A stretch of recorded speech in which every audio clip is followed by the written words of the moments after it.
Welcome to NS news. నేను సుమా. ముందుగా బులెటిన్లో హెడ్లైన్స్. జగిత్యాల జిల్లా కేంద్రంలోని ప్రభుత్వ ప్రధాన ఆసుపత్రిలో డ్యూటీలో ఉన్నటువంటి నర్సులు, సిబ్బంది రోగులను పట్టించుకోకుండా డాన్సులు చేశారు. ఇందుకు సంబంధించిన వీడియోలు సోషల్ మీడియాలో వైరల్గా మారాయి. క్రిస్మస్ వేడుకల కోసం నర్సులు, సిబ్బంది కోలాటం, డాన్స్ రిహర్సల్స్ చేశారు.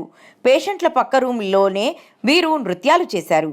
విషయం తెలుసుకున్న అడిషనల్ కలెక్టర్ గౌతమ్ రెడ్డి విచారణకు ఆదేశించారు. తక్షణమే విచారణ జరిపి చర్యలు తీసుకోవాలని అధికారులను ఆదేశించారు.